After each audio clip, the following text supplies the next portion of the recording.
SMA Negeri 5 Kota Sukabumi beserta jajarannya, serta Bapak Ibu Guru SMA Negeri 5 Kota Sukabumi. Puji dan syukur marilah kita panjatkan kehadirat Allah Subhanahu wa Ta'ala, karena atas berkat dan rahmatnya lah kita bisa berkumpul pada kesempatan hari ini bertatap maya dalam acara webinar kita dalam Guru Belajar dan Berbagi episode ke-16 dengan tema Tantangan Pendidik dalam Menghadapi Perilaku Siswa di Era Digital, dengan pemateri kita yang sangat luar biasa, yaitu Ibu Anissa Ulfatiani, SPDGR. Izinkan saya untuk memandu kegiatan diskusi pada malam ini. Adapun susunan kegiatan pada malam ini yaitu pembukaan, selanjutnya ada sambutan dari Bapak Kepala SMA Negeri 5 Kota Sukabumi, dilanjutkan dengan sesi pematerian, dan selanjutnya ada sesi tanya jawab dengan penutup. Untuk mengefisiensikan waktu, marilah kita buka kegiatan hari ini dengan mengucapkan basmalah bersama-sama. Bismillahirrahmanirrahim. Semoga acara hari ini bisa berjalan dengan lancar. Nah, untuk selanjutnya, marilah kita dengarkan sambutan yang akan dibawakan oleh Bapak Kepala SMA Negeri 5 Kota Sukabumi kepada Bapak Dr. Haji Kohar Pradesa, SPD MPD. Disilahkan. Terima kasih Bu Mega. Bismillahirrahmanirrahim. Assalamualaikum warahmatullahi wabarakatuh.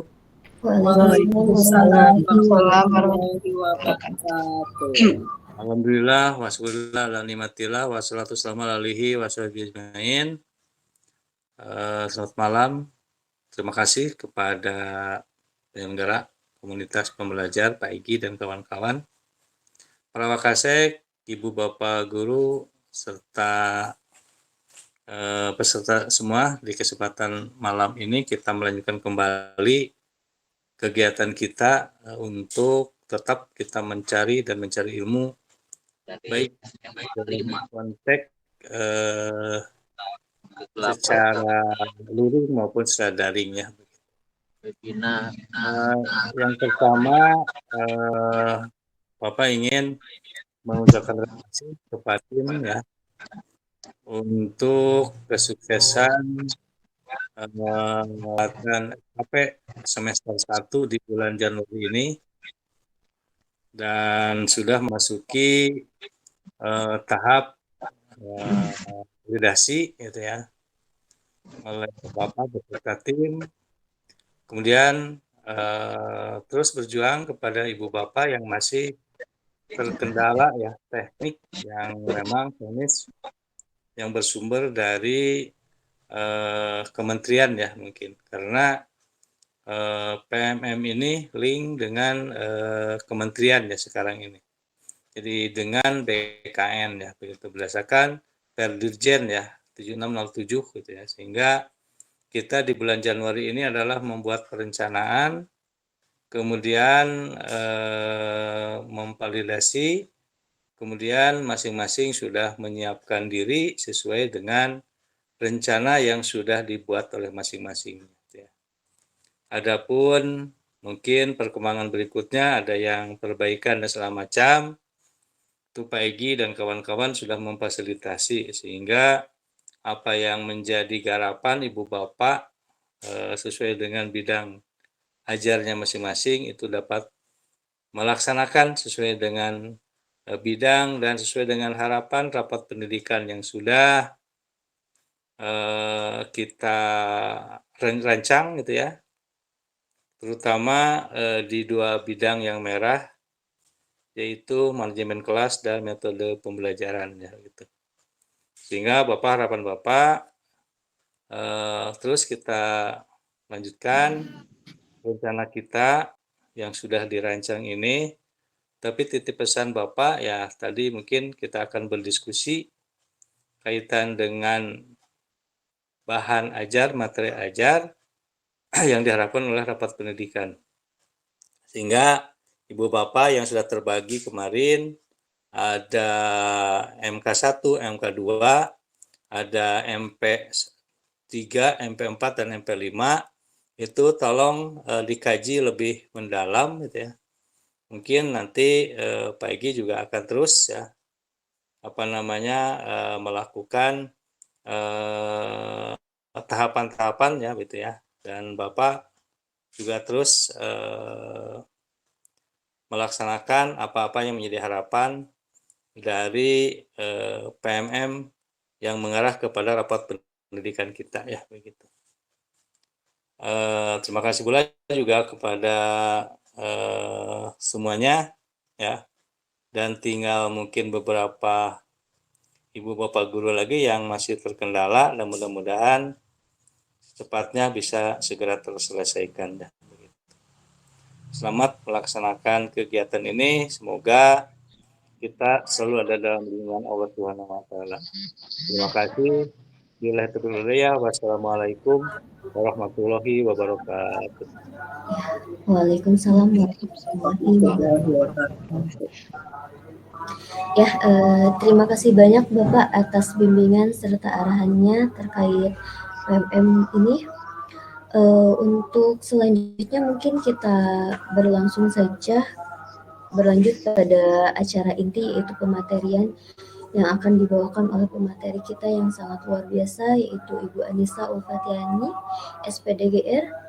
Kepada Ibu Anissa disilakan. Baik, terima kasih Bu Mega, Bapak Ibu atas kesempatannya. Assalamualaikum warahmatullahi wabarakatuh.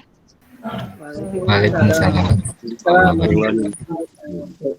Bapak Ibu, sebelumnya ini sebenarnya bukan memaparkan materi sih sebenarnya, tapi lebih ke sharing, kita diskusi bersama mengenai permasalahan dan keresahan yang terjadi saat ini yang menimpa siswa-siswa kita seperti itu.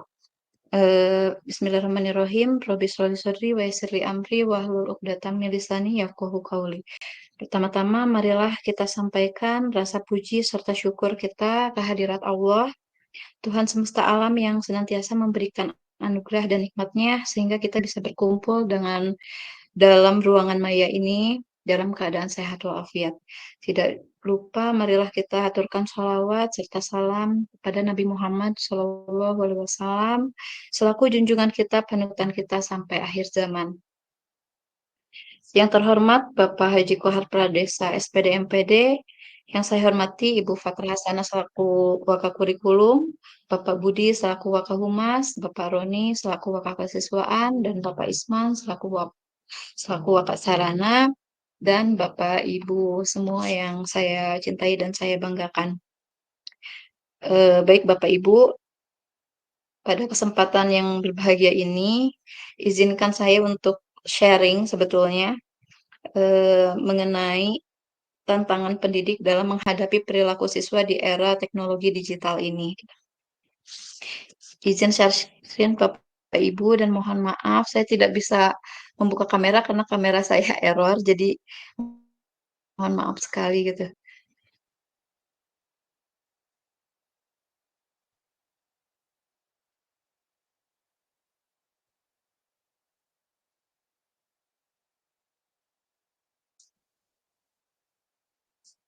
Baik Bapak Ibu, jadi sebetulnya ini adalah keresahan yang saya rasakan, terutama teman-teman kumpul saya kemarin sempat berdiskusi juga mengenai tema apa yang cocok gitu sebetulnya untuk dipaparkan malam ini gitu. Jadi kami tim Kombel Sejarah mengapa mengangkat tema ini, karena sejujurnya salah satu alasannya itu banyaknya penyimpangan perilaku pada siswa-siswi kita yang akibat penyalahgunaan teknologi digital. Teknologi digital ini ibaratnya seperti pisau yang kalau diberikan kepada anak, itu kalau anak yang suka memasak itu pasti dipakai untuk memotong makanan atau bahan-bahan masakan. Untuk yang suka bercocok tanam itu pisau pasti digunakan untuk bercocok tanam. Tapi jika kita memberikannya kepada siswa-siswi yang memang sifatnya negatif, itu pasti akan disalahgunakan seperti dipakai tawuran dan lain sebagainya. Begitupun dengan teknologi yang sekarang semakin maju, jika digunakan dengan positif itu pasti jauh lebih baik, tapi jika digunakan secara negatif itu dampaknya pun akan besar, seperti itu. Kami sebagai guru sejarah, yang cenderung kami sebetulnya mengajar di, anak-anak IPS, di jurusan IPS gitu. Jadi sering sekali menemukan hal-hal yang memang meresahkan dan salah satunya itu dampak dari adanya teknologi ini gitu. Kami pun mengajar di kelas-kelas IPS tentu saja tantangannya sangat luar biasa dan ternyata dari hal itu banyak sekali permasalahan-permasalahan yang muncul yang sering kami temui di kelas maupun di sekolah seperti itu. Kita pasti tahu Bapak Ibu bahwa teknologi ini tidak dapat lagi terlepas dari kehidupan sehari-hari kita, baik dari Bapak Ibu guru maupun siswanya gitu. Dan salah satu penunjang aspek pendidikan juga merupakan teknologi yang bisa kita gunakan sekarang. Baik Bapak Ibu, dari teori yang dikemukakan oleh Alvin Toffler, seorang futuris dan penulis Amerika, menurutnya era kemanusiaan dibagi menjadi 3 era, yaitu yang pertama era masyarakat agraris, era masyarakat industri, dan era masyarakat informasi. Nah, sekarang itu kita ada di dalam era masyarakat informasi yang memasuki masa yang modern, seperti itu. Sehingga tentu saja kita harus adaptif atau harus menyesuaikan terhadap, kemajuan zaman sekarang gitu. Nah, untuk, siswa sendiri, bagaimana sih, agar siswa tersebut bisa memanfaatkan teknologi dengan baik? Kita lihat dulu dari interaksi siswa sehari-hari itu seperti apa. Yang pertama, biasanya siswa itu berinteraksi dengan keluarganya, karena keluarga ini merupakan madrasah pertama bagi siswa, yaitu keluarga, gitu. Makanya, bagaimana siswa itu berperilaku itu biasanya ada dampak dari keluarganya sendiri. Selain itu juga siswa berinteraksi dengan teman sebayanya, dengan media teknologi informasi dan sekolah gitu. Nah, kita lihat dulu dampak, positif dari media sosial atau teknologi yang sekarang sedang marak. Dampak positifnya yaitu pertama siswa sangat mudah memperoleh kabar terbaru dan berita gitu. Kalau dikasih tugas itu mereka pasti cepat mendapatkan informasi yang, ingin mereka dapatkan. Yang kedua, menghubungkan dan menjaga tali persaudaraan. Itu pun bisa memudahkan mereka berinteraksi dengan keluarga, dengan teman, dan itu sangat murah sekali biayanya gitu. Tidak menggunakan ongkos dan, sangat menjauhkan menjauhkan yang dekat gitu, mendekatkan yang jauh. Sebagai sarana meningkatkan kreativitas dengan membuat sesuatu yang bermanfaat. Mereka bisa membuat PowerPoint dari handphone, bisa membuat apapun yang meningkatkan kreativitas mereka gitu. Dan mereka pun biasanya anak-anak, karena siswa-siswa sekarang sudah kreatif, mereka juga bisa mulai berwirausaha menggunakan media sosial ini atau teknologi digital ini, sehingga memudahkan sekali mereka untuk mendapatkan uang lebih gitu. Sarana belajar dan beradaptasi, bersosialisasi dengan publik juga bisa digunakan melalui, teknologi digital ini. Selain itu juga mereka berteman tidak terbatas pada, teman di sekolah, tapi mereka bisa berteman dengan siapapun di seluruh dunia yang mempunyai ketertarikan yang sama dan hobi yang sama, sehingga itu sangat memudahkan siswa-siswi untuk, berinteraksi sesuai dengan, teman-teman yang sama hobinya gitu. Selanjutnya sebagai media yang komunikasi yang relatif murah. Murah di sini yang tadi saya katakan bahwa memang mendekatkan yang jauh gitu, jadi sangat mudah sekali untuk berinteraksi. Selanjutnya digunakan untuk membantu proses pembelajaran di sekolah, itu sudah jelas karena, sangat membantu sekali gitu dari, teknologi digital ini untuk membantu proses pembelajaran di sekolah. Dan untuk guru sendiri, untuk pengembangan media pembelajaran itu sangat, membantu sekali. Sebagai sarana hiburan di waktu luang. Nah, sebenarnya ini salah satu keresahannya adalah bahwa anak-anak sekarang sebetulnya bukan digunakan sebagai sarana hiburan lagi, salah satunya adalah ponsel, itu bukan sarana hiburan lagi, tetapi menjadi habit atau kebiasaan anak, baik itu dalam waktu pembelajaran, setiap waktu itu digunakan dipakai handphone itu untuk game online dan lain-lain gitu. Ini salah satu keresahan juga. Selanjutnya, media sosial membuat menjadi lebih bersahabat, perhatian dan empatinya lebih tinggi. Terbiasa menggunakan dan memanfaatkan teknologi digital, jadi anak-anak sebetulnya biasanya lebih paham teknologi digital dibandingkan guru ataupun orang tua di rumahnya gitu. Biasanya seperti itu. Jadi mereka lebih hebat-hebat dan lebih pintar-pintar dalam menggunakan media digital ini.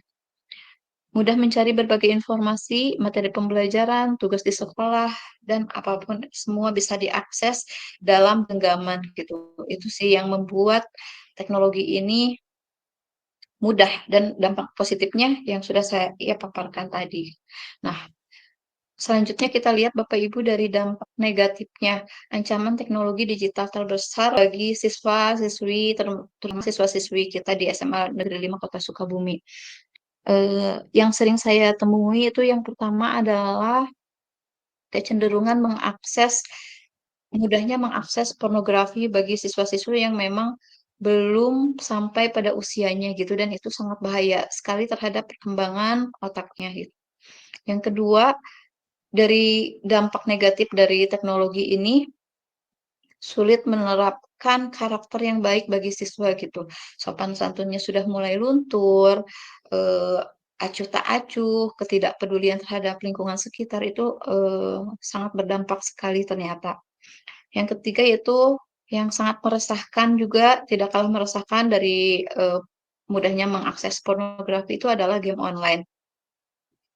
Karena game online ini mereka mengaksesnya bukan untuk hiburan lagi, tapi mereka mengaksesnya di waktu sedang di kelas, sedang belajar, dan itu mereka sudah tidak tahu waktu di saat mereka harusnya sudah tidur, tapi mereka masih eh, bermain game online ini gitu. Yang keempat itu adanya perilaku bullying atau perundungan terhadap sesama teman, salah satunya itu akibat dari teknologi digital ini gitu. Yang kelima ini salah satu apa ya, mungkin hal yang baru gitu. Sebagai media penyebaran LGBT yang tentu saja ini kita tidak bisa menutup mata bahwa ini adalah hal yang berbahaya bagi siswa-siswi terutama di Indonesia begitu. Dan kita sebagai negara yang memiliki agama, tentu saja hal itu merupakan hal yang dilarang. Tetapi ancaman teknologi ini juga menjadi media bagi penyebaran hal-hal tersebut gitu. Dan itu juga harus jadi kita untuk mencegah hal tersebut berkembang di sekolah kita. Gitu.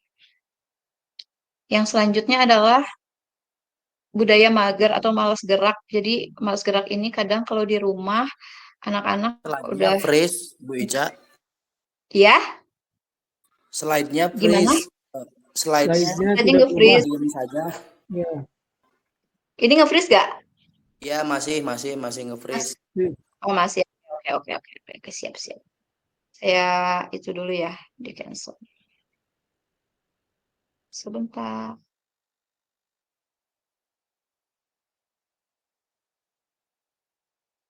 Sudah berubah belum Bapak Ibu?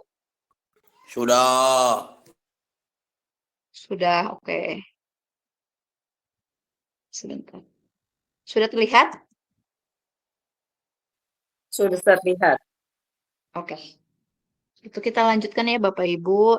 Jadi dampak dari teknologi ini juga yaitu yang selanjutnya adalah budaya mager. Kalau di rumah biasanya mereka hanya berdiam diri di kamar, nggak mau keluar, disuruh ngapa-ngapain susah, malas gerak karena memang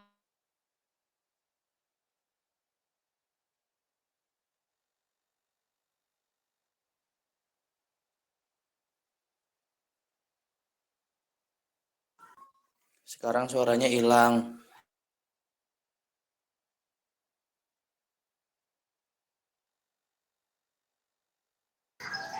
Kunaon jempling Pak Idoy?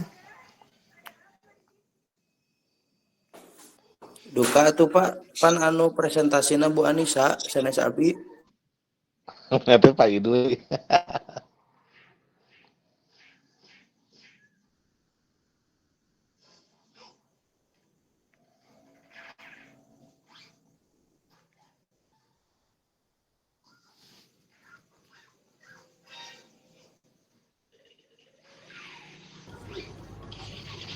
Halo, Mohon sudah dimulai. Bapak Ibu, sepertinya Ibu Anisanya sedang mengalami kendala. Dimulai. Jadi mungkin kita ngobrol dulu aja ya mengenai terkait permasalahan anak khususnya dalam penggunaan teknologi digital. Sebetulnya betul yang dikatakan oleh Ibu Anissa, sangat mempunyai dampak positif serta negatif untuk anak-anak yang tadi sudah dijelaskan. Untuk anak-anak yang menggunakan digital dengan positif, maka mereka bisa menggunakan teknologi digital tersebut untuk mengupgrade diri, untuk mencari peluang serta wawasan baru. Tapi untuk anak-anak yang justru memanfaatkan teknologi ini untuk sesuatu yang lebih ke sesuatu yang beranfaedah, maka dampaknya sangat sering saya temui di kalangan anak-anak. Contoh kecilnya Bu, Pak, kemarin ketika saya bertanya pencapaian apa yang sudah kalian dapatkan di tahun 2023 kemarin yang sangat membuat kalian bangga. Dan jujur saya sedikit banyaknya kaget ketika mendengar jawaban anak-anak ketika pencapaian mereka hanya sekedar, Bu, aku berhasil naikin rank di Mobile Legend. Bu, aku berhasil beli HP iPhone untuk